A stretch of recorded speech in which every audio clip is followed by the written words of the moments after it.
one for the Crochet Garments with Confidence Summit 2023.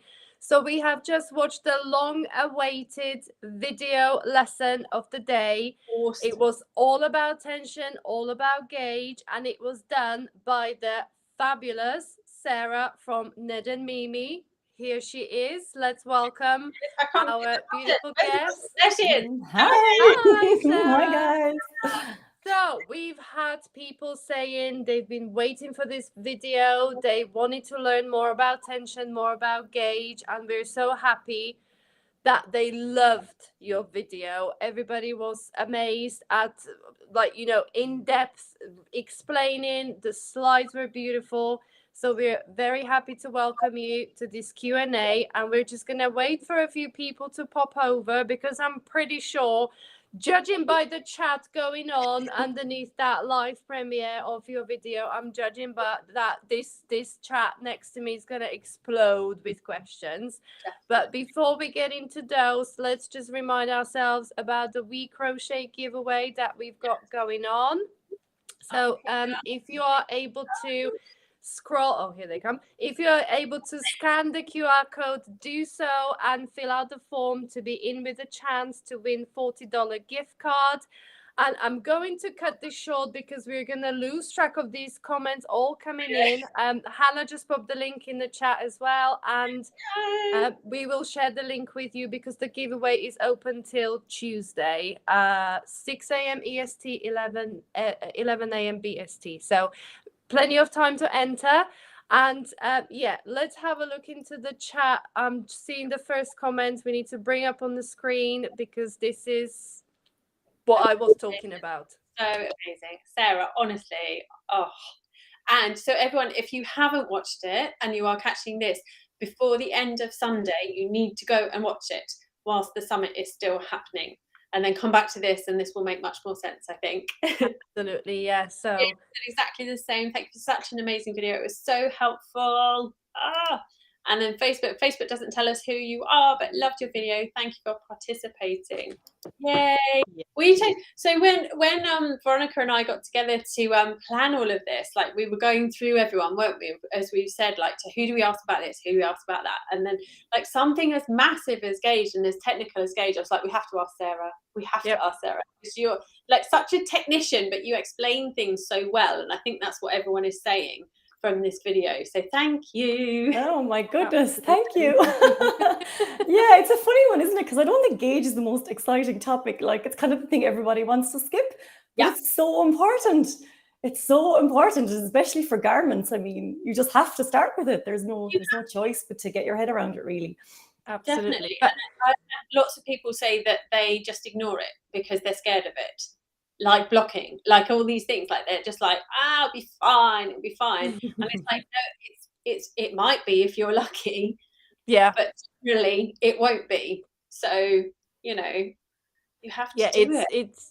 It's an important step, and obviously we hope that Sarah's video has convinced you to pay more attention to the tension, to your gauge swatch, because as Sarah said, it's a perfect opportunity to see what the fabric's gonna do as well. You can practice your stitch as well on like a smaller pattern before you commit to a bigger project, and before you make sweater in a stitch. Because sometimes, I don't know about you girls, but sometimes when you start with a certain stitch and you say, yeah, it looks beautiful, but I just hate making it. Yes. And I'm like, I've done that, and then you're like, nope. Yeah, I'm like, nope. Or sometimes when you go like a 2-row repeat, I seem to like enjoy one row more than the other. Yeah, I know what you mean. Yeah, and so when you say like you've got some nice fancy stitch on one row, and then you have to go like back in single crochet, so you crochet on the same side, and I'm like, oh, it's a single crochet row. I don't like this one. Sure. So, tension. I have got a question that we have had earlier in one of the other chats, but we've saved it for you, Sarah, because we think that it's appropriate here. So, does it make any difference when I buy a ball of yarn and it says crochet hook 6, but can I use an 8 or a different one that is stated on the label? Okay, that's a really good question, actually. So what's on the label is a guideline. This is the way I treat it anyway. So it's a guideline, and it's kind of giving you roughly, if you're an average crocheter with an average tension, this hook might be okay. But really, you need to look at what's in the pattern, because it doesn't matter what it says in the label. And if you're anything like me, you have lots of skeins or balls of wool lying around with no label. So you don't even know where to start. Yeah. So what matters is what's written in the pattern. And even the hook size given in the pattern is also just a guideline, just a starting point. If you crochet differently to the designer, you might use a completely different hook, and that is absolutely fine. Like, I crochet really tightly, and I've had to try and kind of loosen up because I was having such awful problems with gauge that eventually I kind of had to acknowledge, like, it is me. It's not all these patterns. It's all me. these patterns going wrong. Yeah, all the patterns. Yeah, why are things always too small? No, so yeah, it is me. So I've kind of had to loosen up. But if you don't want to really adjust your tension or your style of crocheting, then you can just change up the hook size and yeah, just do what works for you, as long as you can match the gauge and the pattern. The hook size is not set in stone. Yeah, because you know, I've heard somewhere before, like I don't personally buy knitting patterns because I'm an awful knitter, but I've heard somewhere that some of the knitting patterns, they don't actually give you a needle size. They actually just give you a tension, and you are then to go ahead, make your tension swatch, and find your own size of the needles you need to use. Oh, yeah. That's Yeah, interesting, isn't it? Yeah, I've heard that before. I'm like, Force everyone to have to do a gauge swatch, wouldn't it? Yeah. I feel like it's nice to have a starting point, though. I think I'd so, like to because know. Yeah. And I think after a while, sorry, go ahead, Veronica. No, go ahead. Oh no, I was just going to say, after a while, I think you get to know your own tension. So you'll know with a worsted weight yarn and a 5mm hook, this is what I usually get stitches wise or something. And so you can kind of tell by looking at a pattern, oh, this person obviously crochets much looser than me, so I'm going to have to change my hook size or whatever. That was my only pearl of wisdom that I thought I will share for this section. This is it. This is all I've got. Is that with your gauge swatches, when you've done, because like, you know, if you're working with a category 3 weight yarn and you're doing your gauge swatch over double crochet stitches, like when you've done that, and you know that, keep that swatch, and then you can go back to it. And then when you're looking for yarn to use for another project, you'll be like, oh, what yarn? Label it with the yarn that you've used and the hook size and everything. And then you've got it. It's ready. It's done for you. So you can reuse, and you can learn so much from your previous swatches, I think. I don't know if that's helpful. But I feel that's really helpful. And it's handy as a designer too, because if you've worked with one yarn, you know your gauge, so that's kind of nice to be able to just go with that. About wiggle a lot today, like you can do the wiggle test and you can see what drape it has and all that kind of, and like it just builds up a picture and that knowledge base to know what yarns work for you with what size hook and all that kind of stuff. So yeah, keep your swatches, I would say. Definitely. Oh, we've got some questions popping up. We have a question. There are some designers who recommend to block swatches. Some do not. What is your personal recommendation? So I'm going to give the most annoying answer ever and say it depends. So if, like, in some patterns, it will tell you that the gauge measurement is given blocked. So in that case, block your swatch and take your measurement. If it's not given, if the instruction isn't given and you're not sure, usually what I will do is just make my swatch and measure it. And if it's pretty close, I'm happy and I can go ahead. If it's off by a little bit, I'll just have a look at the end of the pattern and see if they're telling you to block your item. So then I'll block it and measure it again with the intention that the gauge will be spot on at that stage. But yeah, it's a difficult one if the pattern doesn't say whether you need to block the swatch or not. But I guess the kind of rule of thumb is if the finished item is going to be blocked, you can safely block the swatch and then take your measurement. But like blocking can correct little things as well. And I know you've covered that earlier. So it's a bit of it's a bit of a kind of fuzzy area sometimes. Everything interlinks, doesn't it? Because we've just spoken to Claire about chunky yarn, and she was saying like, absolutely, you need to block your gauge swatch for chunky yarn because there's so little room for error with chunky. Yes, and you would think it would be the opposite, but actually it really matters. Like half a stitch in a bulkier, super bulky yarn is going to make so much difference. Yeah, absolutely, because your little half of stitches will eventually add up to one stitch, and then another stitch, and another stitch, and then you're gonna end up with something, rather off the size you want to make. Whereas a fingering weight yarn, you can kind of go, I've done it myself, where you're just like, I'll be all right. If I just stretch this a little bit, So that's the thing. There are so many variables, aren't there? There's so many variables about what the stitch is, what the yarn is you're using. You know, how you're holding your hook, and like you said yourself, like if you change your hook hold slightly or change the way you're looping, all that kind of stuff, it dramatically changes your stitches. So, oh gosh, lots of people coming in and commenting. Someone saying it's one of my biggest struggles. You're not alone with that, I don't think, especially row gauge. Oh yeah, this is the most common question that I get about gauge. Maybe you guys too. And I think someone had even asked this earlier under the YouTube video before it played. So I know it's like a really burning question. Okay, so my answer for this is that the good news is if you have met stitch gauge, you've done most of the work. So that's the hard thing. So you know that your tension is okay, your hook size is okay, and you're really, really close.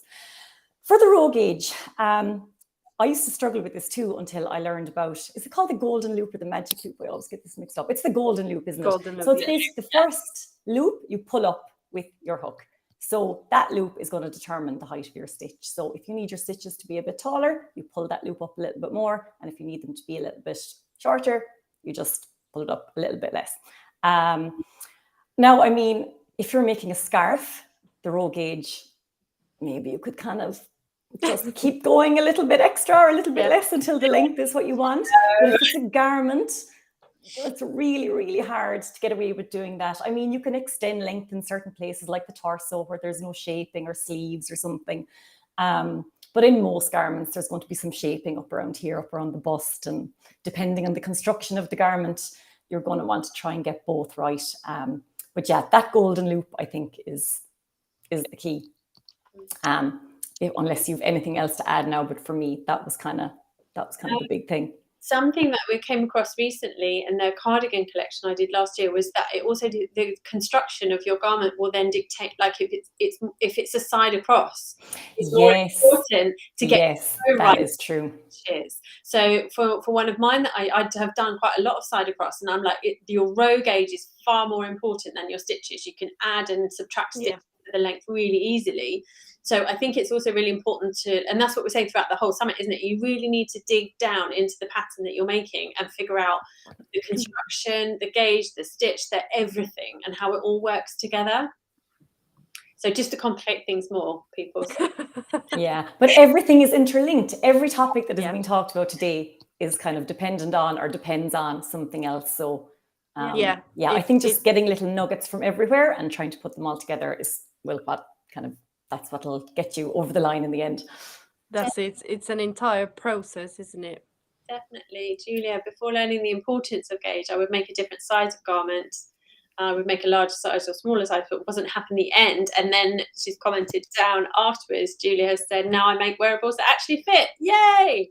And that is the difference. That is the difference, isn't it? Because I think that is the temptation, and that's what I would have done and did do. I just made a different size. So I was like, well, it's too big for me. Then I'll make the size down, which is not a bad logic, is it? It's not a bad logic, but there is an easier way or a better way. Because as designers, we have designed them so that they will really fit you nicely if you meet the gauge. What else have we got? Trying to keep up now with the questions. I've lost my place now. Oh, here we are. Do designers include the yarn used in the gauge swatch in the yardage needed to complete the project? So I'm going to say probably not explicitly, but I can only speak for myself on this, but I'll always add a little bit to the yardage on top of what I've calculated, because look, it's just better to have a little bit extra, I always think. And I mean, okay, with chunky yarn, you're going to use a little bit more to do your gauge swatch, but with most yarns, the gauge swatch isn't going to take up so much yarn that you're going to run out. But having said that, I have frogged swatches before to finish a project. I was saying that earlier. Yeah. Yeah. I've definitely done that. Yeah, so don't do that, but I mean, you can do that if you have to, and then you can keep your swatch, but at least nothing has gone to waste. So that's, yeah, I would imagine that most of it. So I add 10%.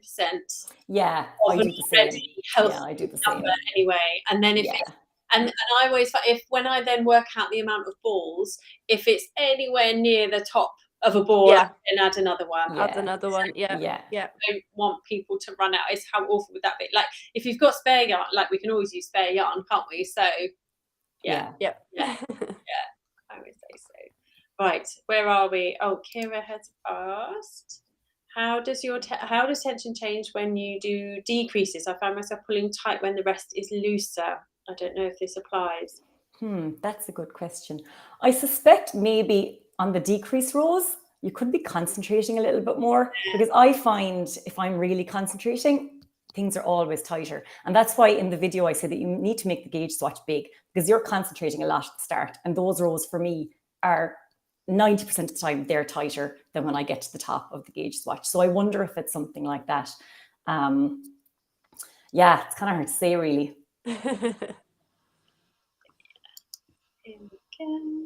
I struggle so with muting gauge. Latest project, I made the gauge widthways after doing everything to get there. However, I'm 10 inches short doing that with what worked on the gauge. Gosh, that's a big difference. 10 inches. Wow. 10 inches, my gosh, that's a big difference, isn't it? It's like something that's that different. I would say you probably need to go back to the drawing board, don't you? I think so. Yeah, 10 inches is an awful big difference, isn't it? Yeah. Unless that was meant to be 10 centimeters. Yeah, maybe 10 centimeters. But yeah, if it's really, really far out, I would just start again. Would you? Yeah, I would. Yeah, I think I would too. Yeah, and I think that's probably then something to do with, probably if you're using the hook that the designer has used, that it's probably then to do with the yarn that you've chosen. Because we were talking to Ray Lynn, we were saying like even like in a category 4 weight yarn, there's a massive variation, isn't there? And it might just be that you've chosen a really thin version of the yarn that doesn't match very well with what the designer used. So your gauge will be off, even if you crochet exactly the same as them, your gauge will be completely off. Yeah, definitely. That's when we were talking about the different yardage within the same weight of yarn, that will give you an indication what kind of end of the thickness the yarn is, still within kind of DK, as we said before. But if you fit 250 meters into 100 gram ball of yarn, as opposed to 295 meters, you know, there is going to be a lot of difference in the thickness.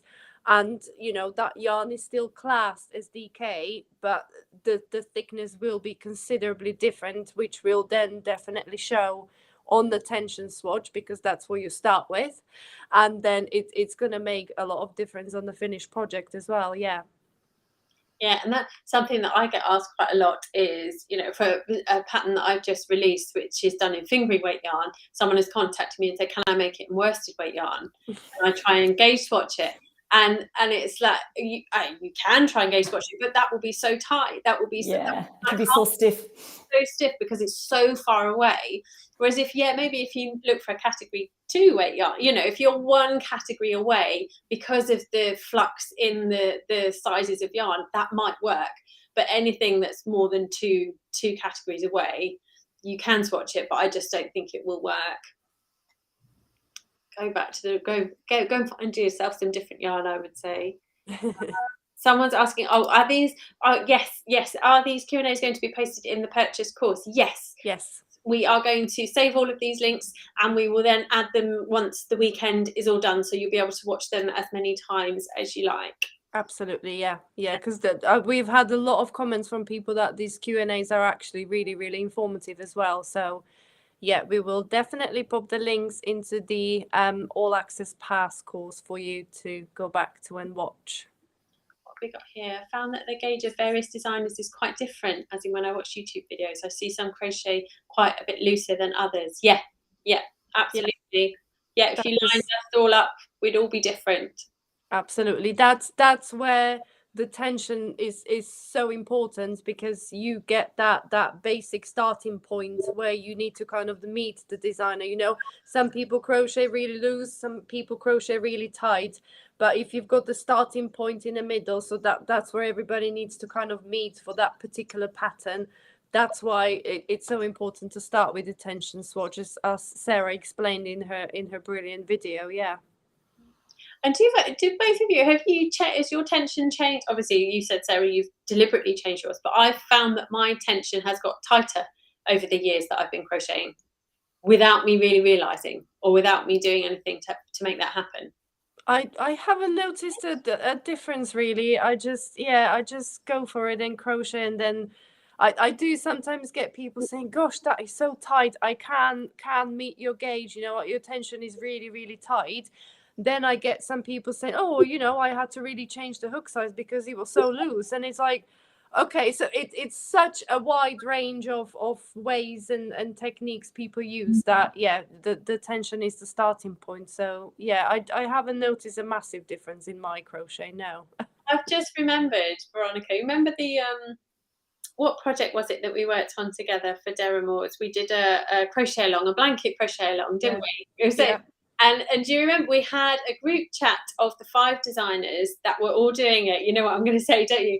Yeah. And we all were trying to, because Sarah, we were making a different part of the blanket, and then it was all being put together. So we did like a week each, and we did these panels and stuff. And so we all had to basically work out with this same yarn our gauge. And like, we were miles apart, these 5 designers. And you would think we were, you know, using a DK weight yarn, we would be similar. Nope. Yeah, it was a wide range, but then I think then we realized that the finished blanket is clearly going to be made by the same person. Yeah, it was made by one person, so it didn't matter. It didn't matter at the end, but it just served to show like how different even us as designers are. You know. Absolutely, yeah. Oh, Celia's asking, what is the wiggle test? We all do the wiggle test. So when you make your swatch, like hold it up, make it, and that's why we say make it big enough that you can move it around stuff, because that shows you what your fabric's going to be like in your garment. And give it a good wiggle and see how well it moves, and will that feel comfortable on you? That's it, yeah. My wiggle test, anyway. I don't know about anyone else. that is the wiggle test, yeah. So you basically find out how the fabric would move on your body, you know, whether it's kind of loose and pliable, or whether it's going to be really stiff, which sometimes it's good for, you know, like jacket type cardigans, which you're going to wear as the outer layer. So if it's really stiff and that's what you're looking for, so yeah, that's the wiggle test with your tension swatch, to see how the fabric behaves when you're going to wear it and how it's going to move on your body. So yeah. Wiggle test. It's actually, it might be called something else, I don't know. I found the same brand or type of yarns can have a wide variety of thicknesses, which would affect your gauge also. Yeah, definitely. Yeah, that's what we were saying. So variable. And in fact, I had some yarn recently that was supposed to be the same thickness or weight. It's the same yarn but different colours, and the different colours, I started making it and I was like, this is not the same yarn. And I did the whole wraps per inch thing, and there were 3 wraps out in the exact same line of yarn. So yeah, you just have to, quite a lot. and that's going to affect your gauge as well. It's going to affect everything, isn't it? So it's all about the yarn. It's all about the yarn. So have you got any special tools, Sarah, for measuring your tension or gauge swatches? Because I did a little video, and I think some people were a little bit surprised when I said this, but what I said in my quick reel, it was like people often measure their tension swatches with like the flexible tape measures, you know, from the flexible plastic. And I mean, I was surprised when somebody said this to me before, that they are not the best, because the flexible plastic stretches over time. You know, when you kind of pull on those tape measures, it could stretch quite a bit and actually give you a different measurement. So yeah, I have a couple of like a hard plastic or wooden gauge measures that I like to use. Yeah, so I don't have those. I just use a normal ruler.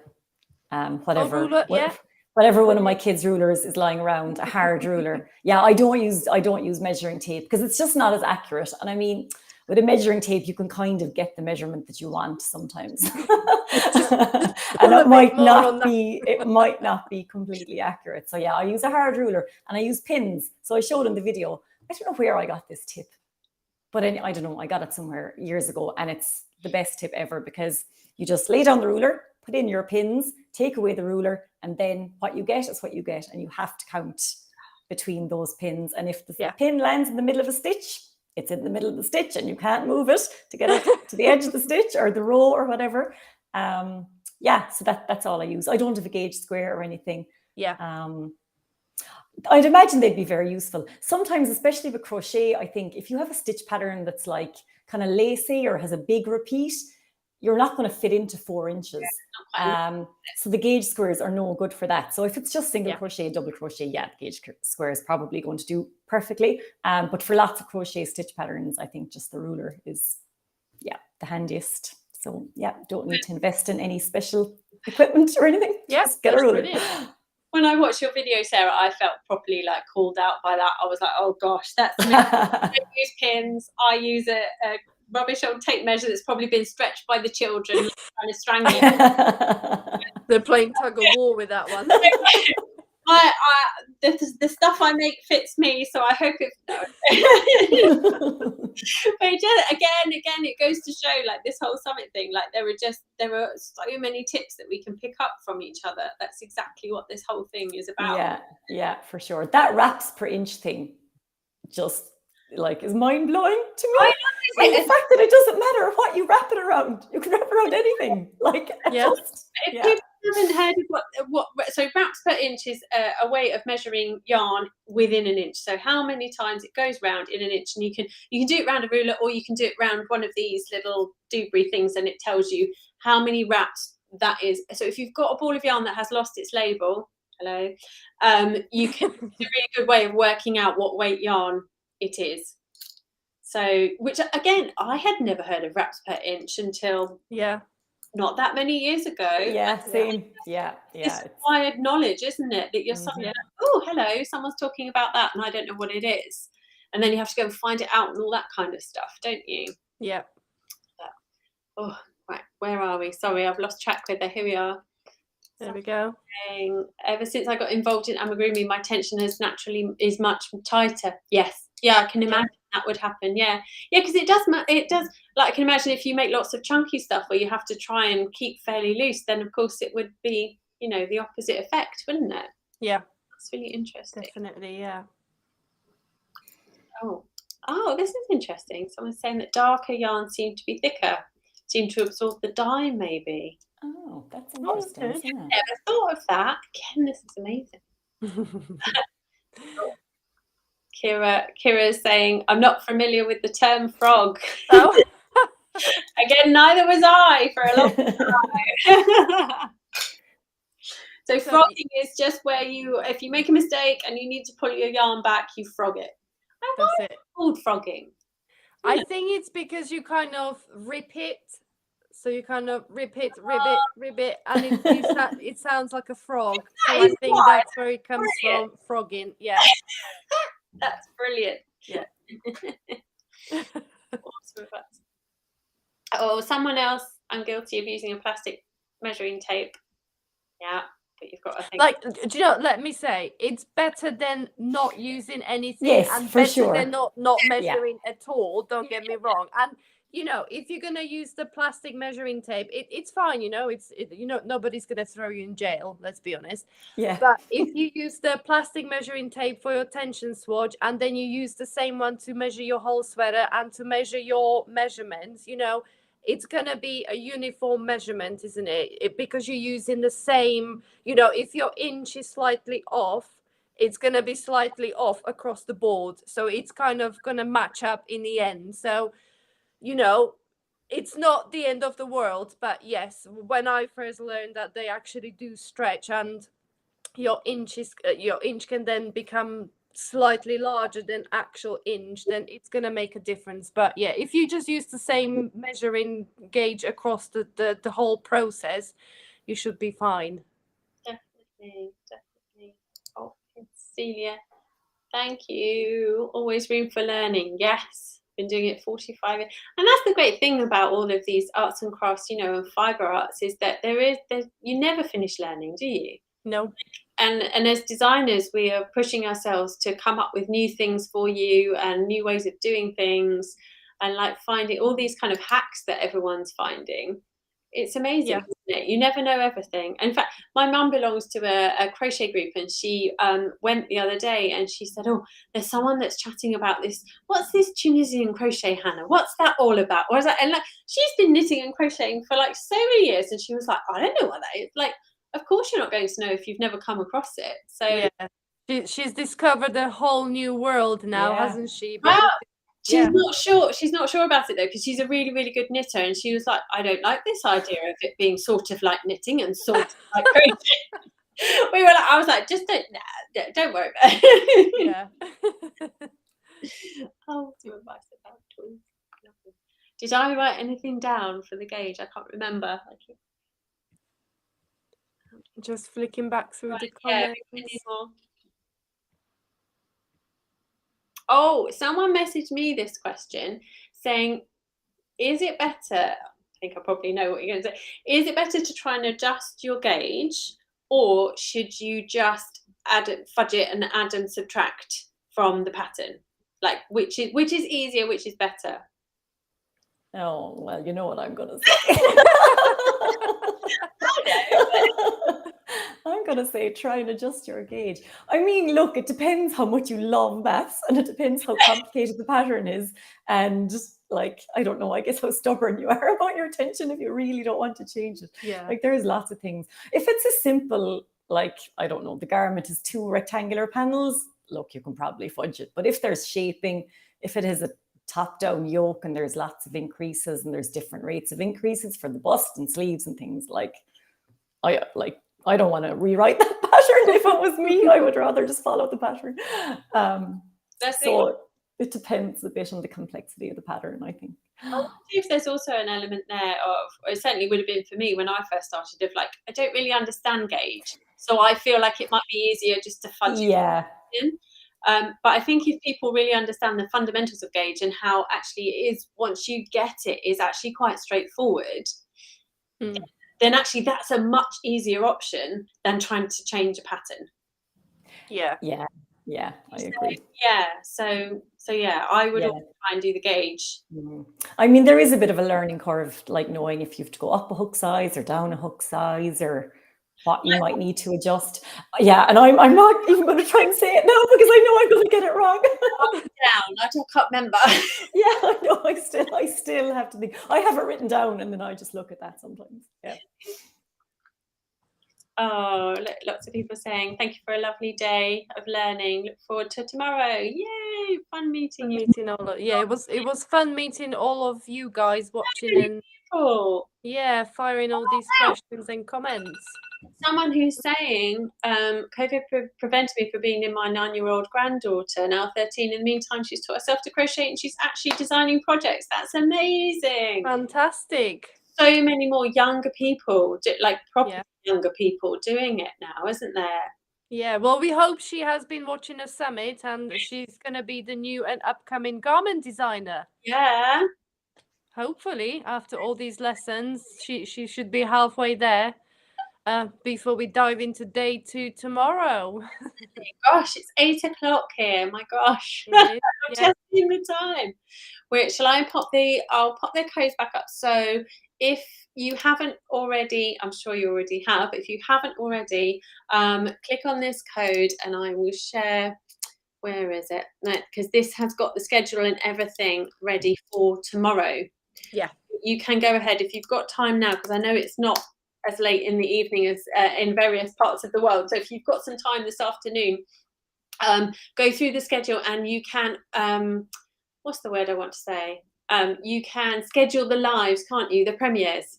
To click, click the notify me buttons. You can say on YouTube, yes, please notify me when they go live, so you don't have to keep track of everything. Your phone or your device will just say to you, here we go, off you go. And then come and join us for the live sessions afterwards. Yeah. But if you do want to upgrade to get your all access pass, that is still available, and you get Sarah, you're wearing your top, aren't you? That's in there. I'm wearing my top. Yeah, it's a bit too cold to just have the top on. So it's kind of a summer top, but I'll just show you at the top of it. We've done a collection of 15 pattern PDFs collected from all of the designers to kind of showcase the topic that they're talking about and stuff. So that's Sarah's pattern that's available in there if you purchase the all access pass. But yeah, otherwise, I think have I just missed a question at the end? I think there's somebody said they're gutted they missed today as they're wanting to crochet clothing for myself. So you have got actually two options.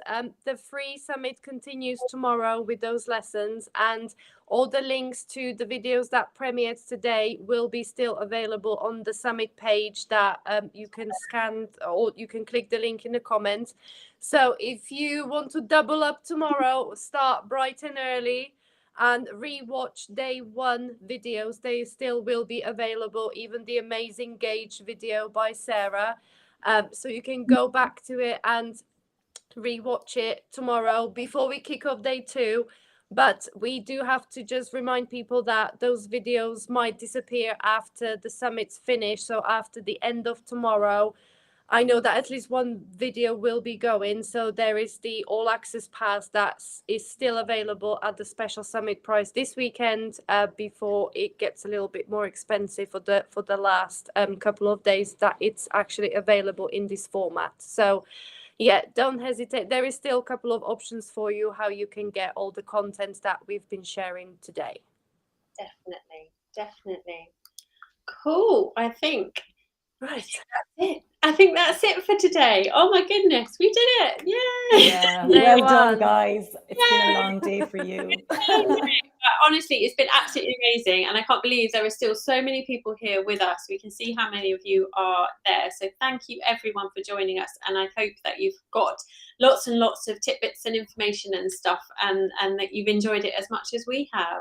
Yes, it's been fantastic. Yeah. Definitely. Oh, thank you, everyone. Yeah, so thank you ever so much, Sarah, for joining us. Thank you for having me. Thank you for inviting me and for having me. It's been a pleasure. Like we said, we couldn't think of anyone better for the job. Definitely. All embarrassed, aren't you? You're like, no. Yeah. Bless you. So we will see everyone tomorrow bright and early if you're in EST time. We are changing our clocks tonight here in the UK, so hopefully that will happen automatically on most modern devices and stuff. And we've planned all of the timings tomorrow in EST. That's so right. Make sure you check. If you are over here in the UK and the time zone is changing, it might shuffle to something you're not expecting tomorrow. We hope we've worked it out correctly. If not, we'll be here some point tomorrow to join you, I promise. No, we will be, because our clocks are going forward again, so we'll go back to the 5-hour difference. So yeah. Oh, it hurt our brains. It hurt our brains to work it out, but we did it. We started 8 a.m. in EST tomorrow, which is 1 o'clock for us. Hannah, set your alarm. I don't know, just message me when I need to go. Yes, no, we will be here regardless for day 2 of the Crochet Garments with Confidence Summit, and we hope that all you guys will come back to join us for day 2. Invite all your crochet buddies, invite all your friends, and we look forward to seeing you tomorrow. Yeah. Bye, everyone.